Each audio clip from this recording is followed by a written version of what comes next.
This is Jeffrey Lillehardwin, and this is part 2 of the Kingdom of Sweden campaign.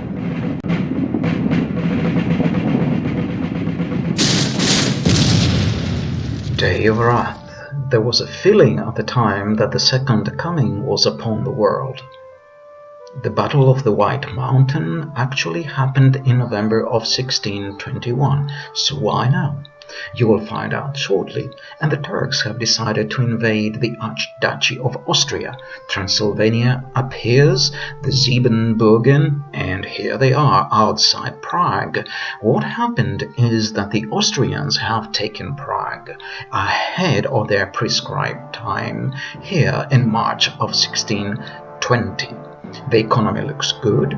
Baden has taken Oberlingen and Biberach and are besieging Sigmaringen, and the Palatinate have made up for the loss of Kaiserslautern by taking Darmstadt from the Catholic League. The Electorate of Trier have taken Saarbrücken, Hessen have taken Altwied and Siegen from the Catholic League. Gabor Bethlen, the Prince of Transylvania, has advanced into Bohemia in response to the Austrian takeover, as we have just seen.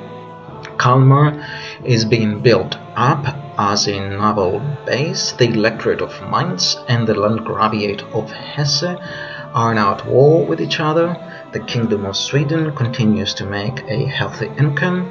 The country needs new cities is an event that gives all factions a bunch of free, inexperienced agents to spice up the campaign for a while. Finally, the Swedish presence in Danzig leads to war with the Polish-Lithuanian Commonwealth. It is July of 1620 and everyone is gearing up for the war. Trade is being built up to support the war effort.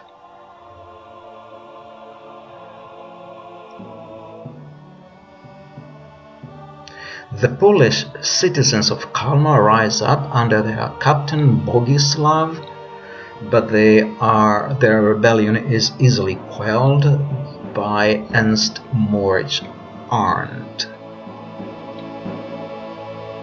And Olof Bengtsson, our very capable diplomat, is becoming a master of diplomacy. And yes, at last, the first real battle of the war, our General Johann Bener, has landed on the coast of East Prussia and is attacking the city of Elbing. Its garrison sallies out to join some cavalry in an attack on the Swedish forces. So here is the first cavalry attack. All the enemy cavalry are heavily armored lancers consisting of Prussian nobility known as Junkers, and they are attacking the Swedish lines consisting almost entirely of Mackay's Scottish Brigade. That first charge was repulsed. The Junkers have reformed. Here's their second charge, almost as dismal as their first.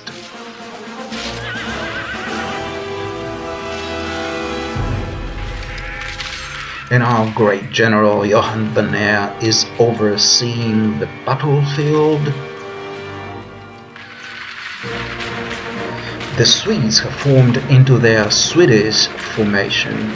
Here the center is being backed up by reserves, mainly of halberdiers. The Junkers have charged here the Swedish center. Here is one of the wings formed by pikemen. Yet one more charged by the Junkers. Definitely the Scots are holding their ground. The Junkers are having difficulty. One more of their charges is repulsed. Here is an overview of the left half of the battle line.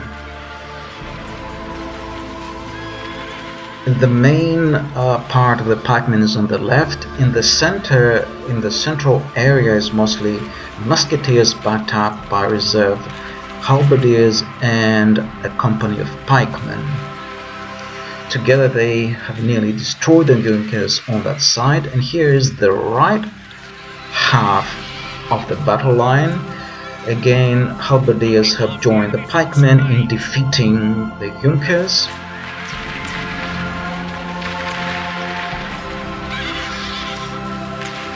More charges of the Junkers. The Junkers cycle their charges, but they are once again frustrated. They retreat to reform for yet another charge.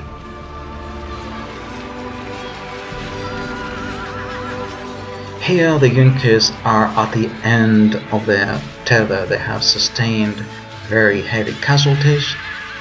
They are entangled with the Scottish pikemen.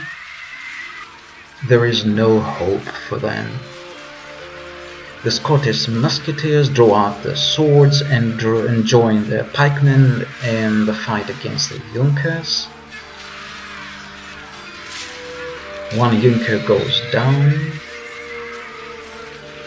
Another Junker goes down. They are really taking no prisoners. A musketeer is down. Another one is down.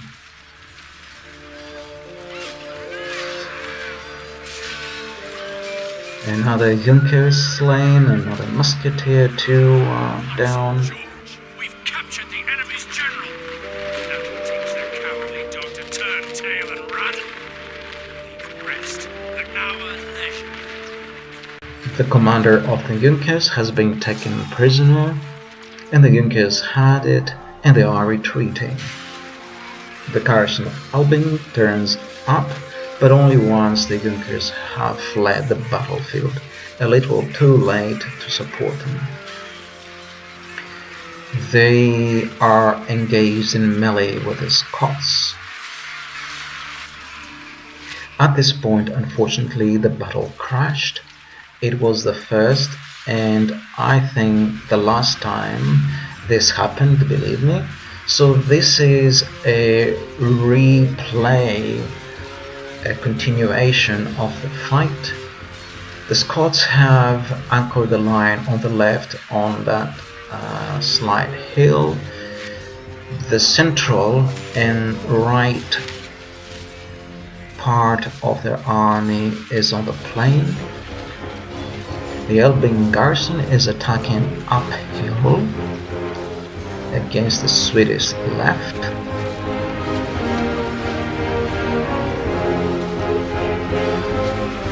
There is a terrible clash of pikes. There is death. The first wave of the attackers is turned back, but some mercenary pikemen replace them, and the death struggle continues.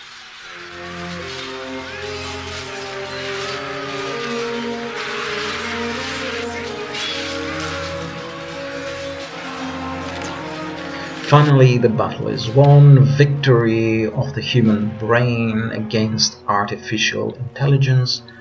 The Swedish cavalry taking a great number of prisoners along the way.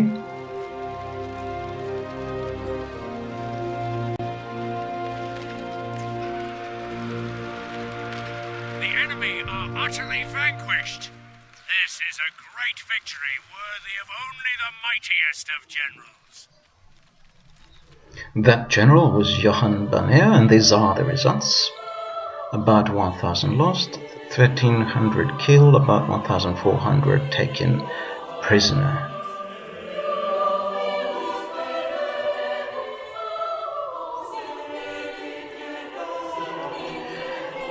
The captives, if I remember correctly, were ransomed. I can't remember if the ransom was accepted.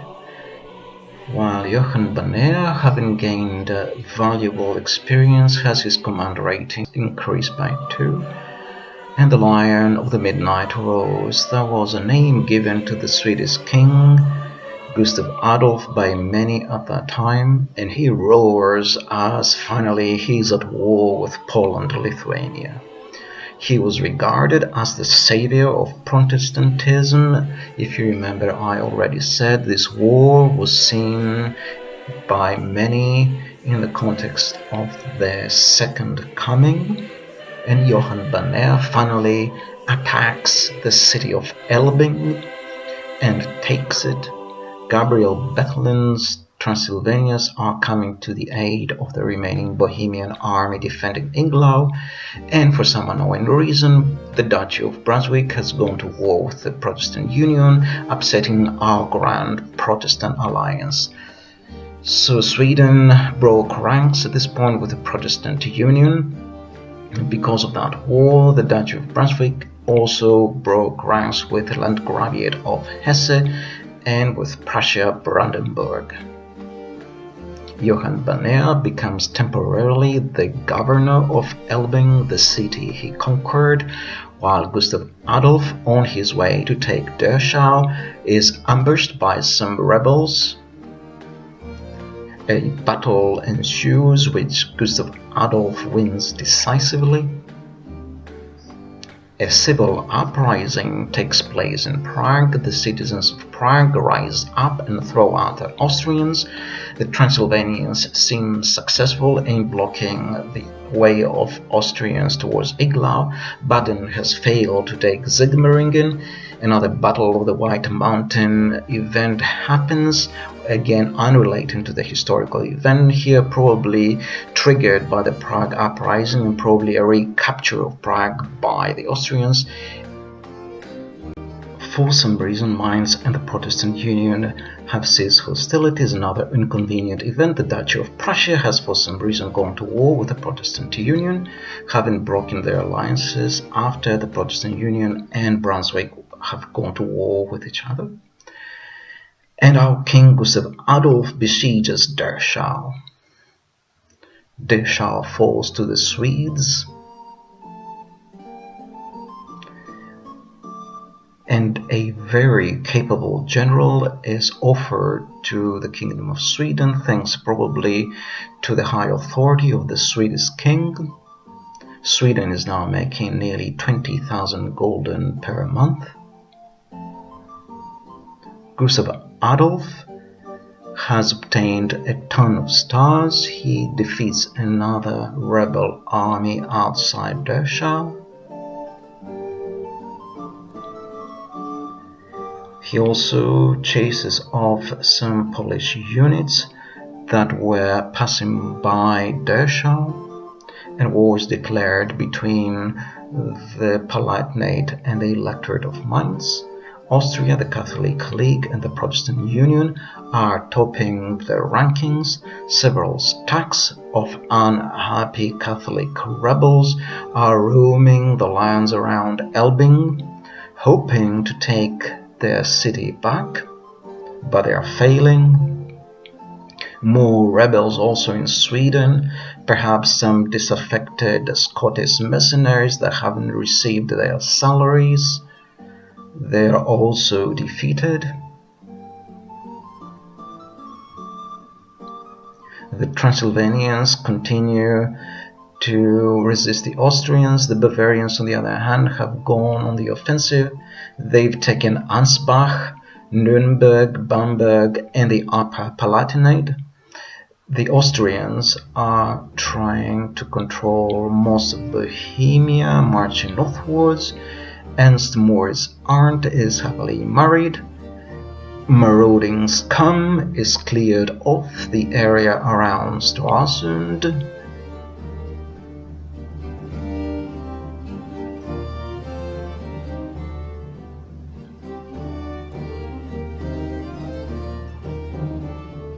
The Duchy of Bavaria and the Principality of Bayreuth are at war. A good year for faction members. Maximilian of Erbach is also now happily married.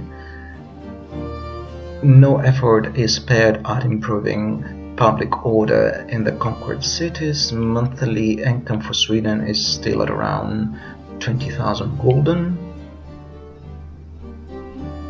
The governorship of Elbing is passed on to a general called Reinhold Anrep, who is given the opportunity to test his mettle in a battle against disaffected Junkers, led by a man called Sebastian Chiesa, who died straight away before the battle was probably underway.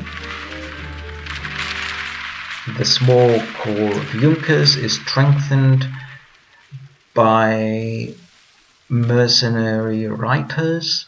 Here they are attacking the Scottish garrison of Elbing that sallied forth to confront them in battle. The reiters' first charge is unsuccessful. They take off. The Scots have deployed in large tertius instead of the Swedish formation, so that they can better defend themselves against the enemy cavalry charges. The mercenary reiters have failed and disappear from the field, but they reform, and here they attempt a second charge. It is also repulsed, just like the first one.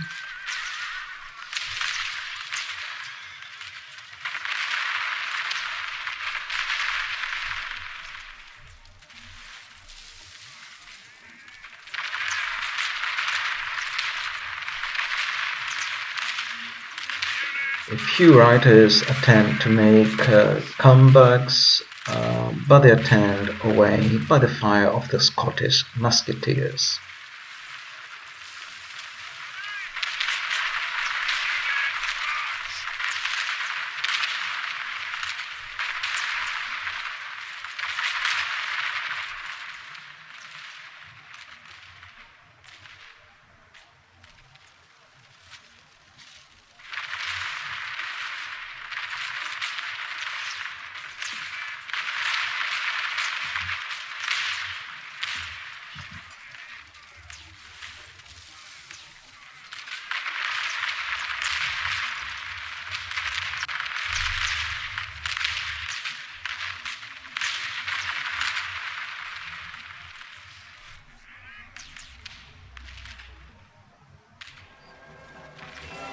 At last, and somewhat bizarrely, after all the writers have left the battlefield, the Junkers themselves appear,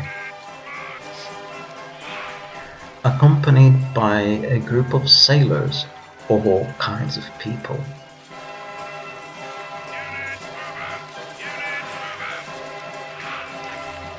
Seeing the Swedish tertius arrayed in front of them, the Junkers are torn by indecision. They turn around and around.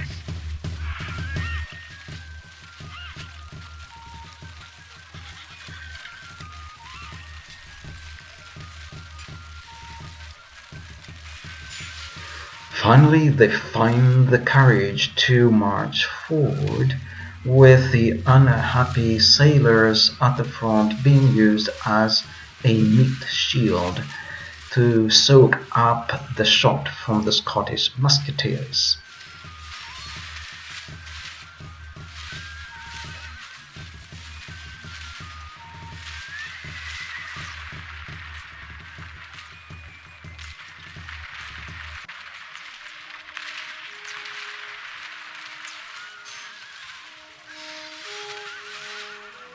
The unlucky sailors do their duty well. They charge the Swedish tertius, they get cut down, and they had enough and decide to head off. Only half the enemy force remains. And at last the Junkers march forward. They charge. Behold how our cowardly foe runs. It's time to press the attack. But their charge does not fare all that well, and they are routed. See them run. The day is ours. The night is ours.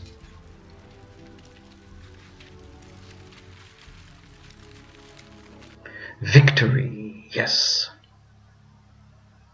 Reinhold Unrep only lost 10 men, and he is awarded with the Good Overview attribute. Hesse allies with the Palatinate, while the Duchy of Brunswick makes peace with Mainz. Finances are at 17,000 gulden per month.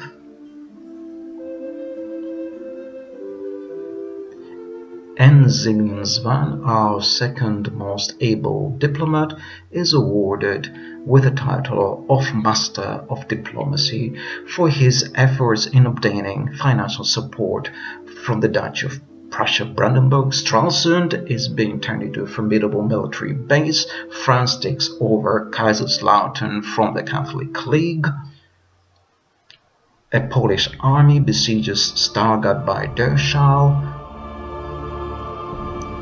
Gustav Adolf comes to the relief of the besieged garrison.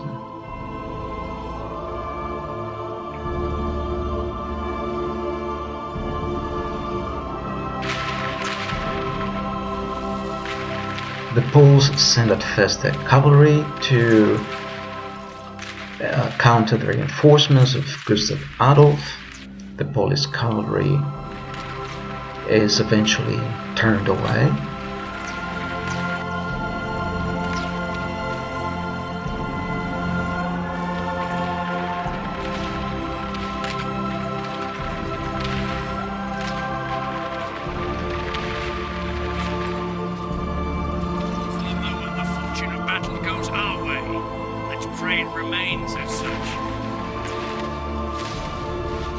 Some of the Lithuanian cavalry here has dismounted. They seem to be torn by indecision. They run around aimlessly as they are being sought by the Swedish musketeers. Eventually they decide to run off.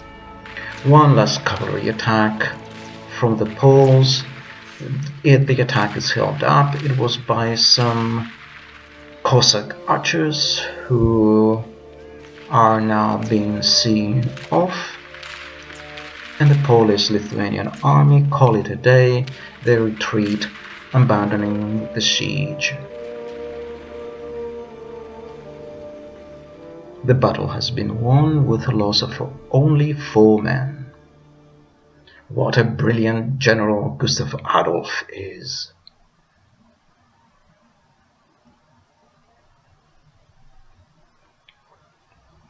The old Swiss Confederacy has gone to war with the Catholic League.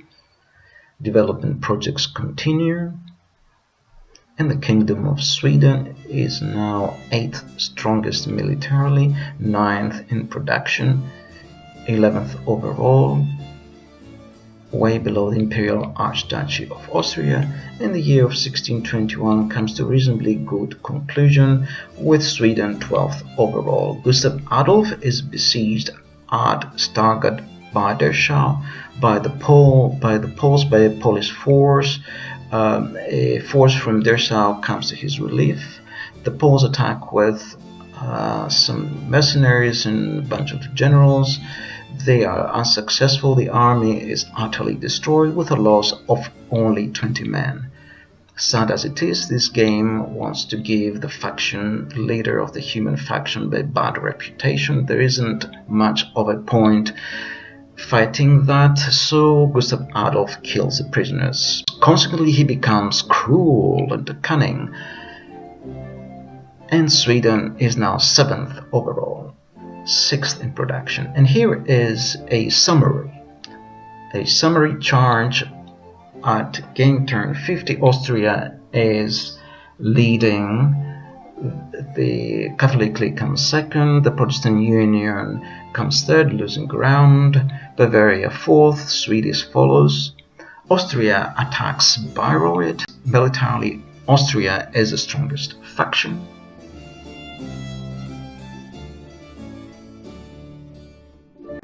and our very capable spy Nicholas of Felde has infiltrated Königsberg and has incited a civil revolt. Johann Banner attacks Königsberg. He attacks a small force outside Königsberg, and the city garrison sallies out to support him, and they are defeated in an open battle.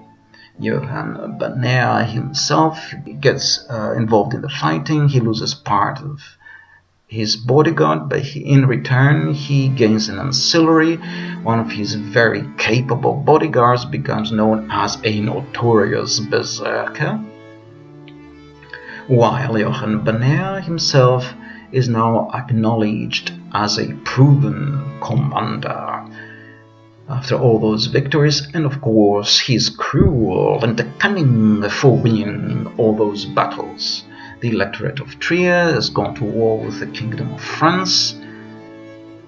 With its garrison destroyed in the field of battle, Königsberg falls to Johann Banner, who begins a reconstruction of the city.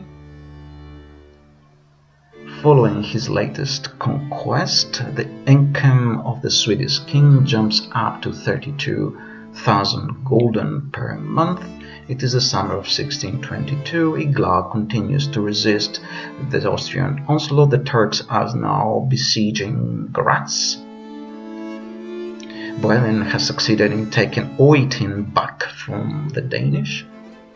The Duchy of Brunswick are marching south. They have taken Eisleben and Weimar, probably trying to help out Saxony and to save Bohemia and Bayreuth.